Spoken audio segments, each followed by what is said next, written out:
Hey guys, welcome to Bookish Islander. My name is Juan. I hope you're all doing very well. Today is Friday, so I'm here to do my Friday reads. If you want to hear all about my overambitious reading plans, you've come to the right place. This week, I finished 2 books. The first one was The Sense of an Ending by Julian Barnes. This was the second in my Booker Through the Decades project. The Sense of an Ending won the Booker Prize in 2011. I made a full review, so I'm not going to talk more about it here. If you want to check out my thoughts on The Sense of an Ending, I suggest you check out that video after you've seen this one. Second book I read was Wolf Hall.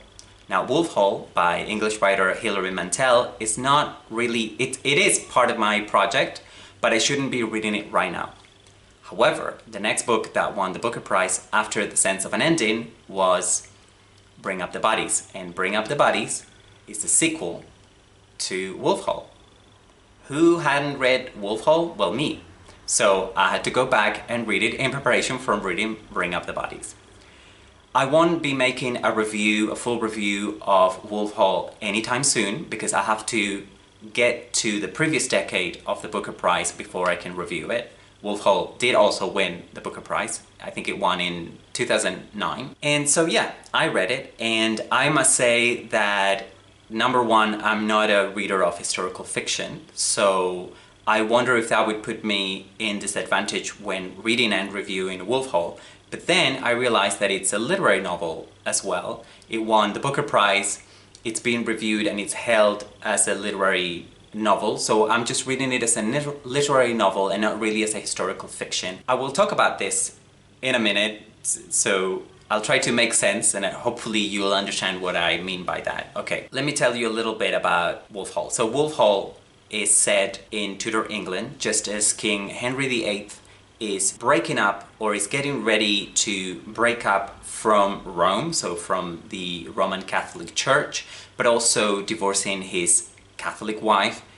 Well, he was also a Catholic himself up until that point, but anyway, his wife, Catherine of Aragon, so he could marry Anne Boleyn. So that's a very well-known part of English history and universal history that most people know about. But of course, Henry VIII wasn't the guy who did all of this. All of that stuff happened to him, but he didn't do it. So who did it? Who did it? Who done it? Well, the person responsible for his divorce, both from his metaphorical divorce from Rome and his actual divorce from Catherine of Aragon, was his chief minister, Thomas Cromwell. And Thomas Cromwell is a relatively obscure historical figure for most people. I know it was for me. And Hilary Mantel puts him on the map here and makes him the protagonist of her novel.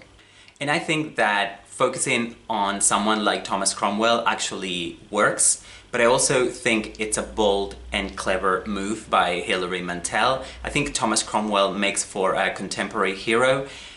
I don't think the fact that he was chief minister and therefore a statesman in medieval Europe would resonate with most people necessarily, but the fact that he was a guy trying to do a job that he was asked to do and then being hated for doing it, I think that's something that can resonate with a lot of contemporary readers. It definitely resonated with me. Another innovation, something that really works, and I think it's quite bold, it's more on the technical aspect of the novel. Hilary Mantel makes the choice of telling this story using the present tense, and I think that's breaking one of the conventions of the historical novel.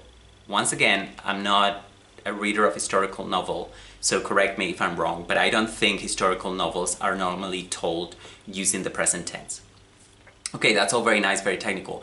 But does that have an impact on the reader? I think it does. I think that telling the story using the present tense brings the reader right into the story. Even though you're reading events that happened or might have happened about 500 years ago, you feel that events are unfolding right in front of you. Right as you read, things are happening. And I think that's so clever, and it's one thing that makes this novel work. There are other things too, but I don't want to talk too much about this novel because eventually there will be a review, and I hate to repeat myself, but yeah, I definitely recommend it. Now, when I put down Wolf Hall, I made the huge mistake of picking up Bring Up the Bodies right away. At the beginning it didn't feel like a mistake, and I read several chapters and I was loving it, I was lapping it up. Then I started getting tutor fatigue, and I feel like I've been reading the same novel and I'm reading a really, really long novel. I mean, the novels separately are big enough, but if you read them together then it feels like an extra long novel. So I've made the conscious decision to slow down my pacing so I can do justice to a great book, and I'm taking breaks from it. So I'm reading other stuff as I read Bring Up the Bodies.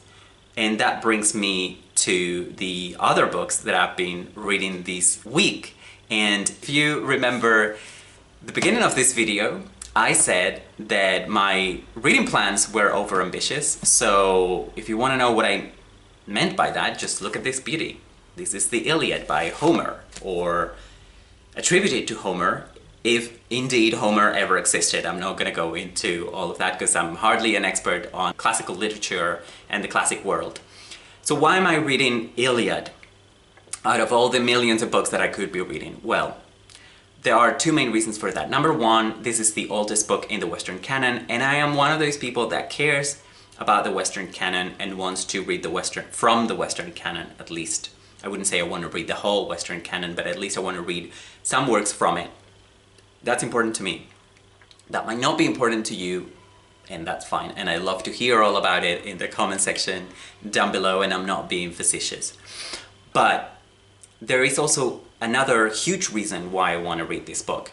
And that is that the Iliad is referenced so often, and it's even retold so many times, that I really wanted to go back to the source text so I could truly understand those references and I can compare them with the original. I think that's a good enough reason to read the Iliad.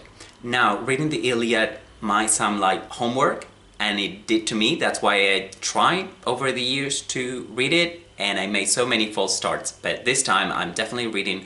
It doesn't matter how long it takes me. I'm willing to take my time. I'm reading a book at the time, and right now I'm about to begin book 4, which is The Truth Erupts in War, in this translation by Robert Fagles. And yeah, I'm willing to take my time, so I don't know how long it will take, but I will finish the Iliad and I will tell you all about it. Check out my Friday reads, because I might be telling you about this novel as I read it and you can follow my progress. Then I also started another book which is totally different. It's Fuego y Sangre, which is a collection of short stories by Spanish writer Manuel Chavez Nogales. Now, Manuel Chavez Nogales is no longer with us. He wrote this book in 1937 during the Spanish Civil War, as he was exiled in Paris, France. This is a collection of 10 or 11 short stories. I've only read the first 2. All the short stories in this book are set during the Spanish Civil War. He really could write.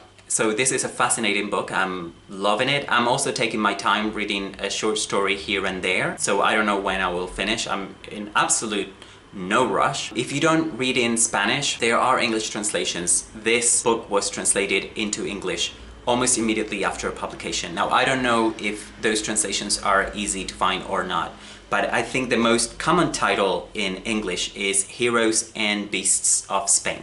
If you want to know about contemporary Spain, if you're interested rather in the Spanish Civil War, or in the rise of fascism, or in Europe in the 20th century, any of those things, this is a must-read, I think. And the final book that I started this week is La Vida Invisible by Spanish writer Juan Manuel de Prada. It's a contemporary novel. It's very long for what I understand, so I don't know why I had to start so many long books in the same week, but there you go. I don't know much about it. I've read very little of it. I only started it yesterday. I doubt that it's available in English, but I know that some people who watch this channel can read in Spanish, so you might be interested in picking it up.